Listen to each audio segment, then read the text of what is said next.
Bohr model. Bohr model की limitations क्या थी?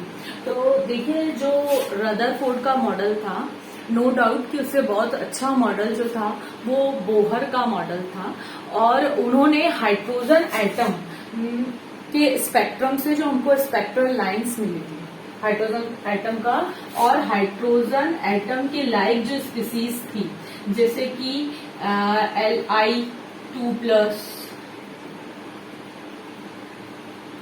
Be3+, ऐसी जो स्पीसीज थी, मतलब सिंगल इलेक्ट्रॉन स्पीसीज को ही ये क्या कर पा रहा था, बहुत अच्छे से ये एक्सप्लेन कर पा रहे थे।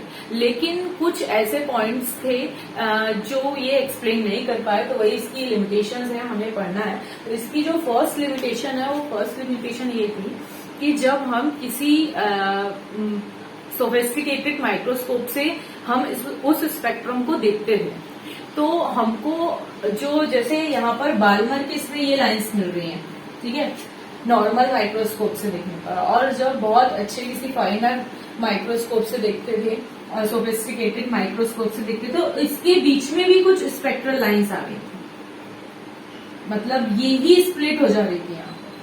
तो उनको ये जो फाइनर लाइंस है, इनको वो एक्सप्लेन नहीं कर पाए थे।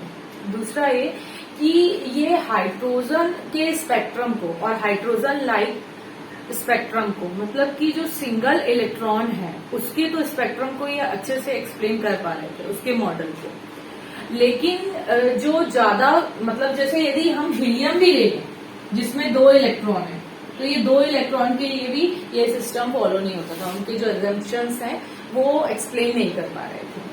और इसके अलावा जो उनका एक और पॉइंट था कि जब ये जो लाइंस है, स्पेक्ट्रल लाइंस है, इनको यदि किसी मैग्नेटिक फील्ड में रखा जाता है या फिर इलेक्ट्रिक फील्ड में रखा जाता है, तो ये स्प्लिट हो जाती है। तो ये स्प्लिट क्यों हो जाती है? जैसे जब इनको मैग्नेटिक फील्ड में रखा जाता है तो उसको हम बोलते हैं जीमान इफेक्ट। मैग्नेटिक फील्ड में जब हम इन स्पेक्ट्रल लाइंस को रखेंगे तो वो स्प्लिट हो जाती है, उसी मतलब मैग्नेटिक फील्ड पर आना और उनका स्प्लिट होना, इसी को हम कौन सा इफेक्ट बोलते हैं? जीमान इफेक्ट बोलते हैं। और डिटेल में भी है, पर अभी आपको एनसीईआरटी में तो इतना ही दिया हुआ। और यदि इलेक्ट्रिक फील्ड में रखने पर वो जब स्प्लिट हो जाती हैं तो वो क्यों स्प्लिट हो जाती है, जिसने बताया, तो साइंटिस्ट के नाम पर इसको बोलते हैं हम स्टार्क इफेक्ट। तो ये जीमान इफेक्ट और स्टार्क इफेक्ट को ये एक्सप्लेन नहीं कर पाए थे। और इनका एक पॉइंट ये था कि मॉलिक्यूल का फॉर्मेशन, मतलब कि 2 एटम कंबाइन होते हैं और कंबाइन होके वो मॉलिक्यूल का फॉर्मेशन करते हैं, तो वो मॉलिक्यूल का फॉर्मेशन कैसे होता है वो इसको एक्सप्लेन नहीं कर पाए। तो हम समरी देख लेते हैं क्या क्या। पहली चीज तो ये कि ये डबलेट्स को एक्सप्लेन नहीं कर पाए थे, मतलब कि यही लाइन जो है फाइनल माइक्रोस्कोप से देखने पर इनके बीच में भी 2 लाइन है, मतलब ये ही लाइन 2 लाइन में डिवाइड है, तो ये स्पेक्ट्रल लाइन को वो एक्सप्लेन नहीं कर पाए थे।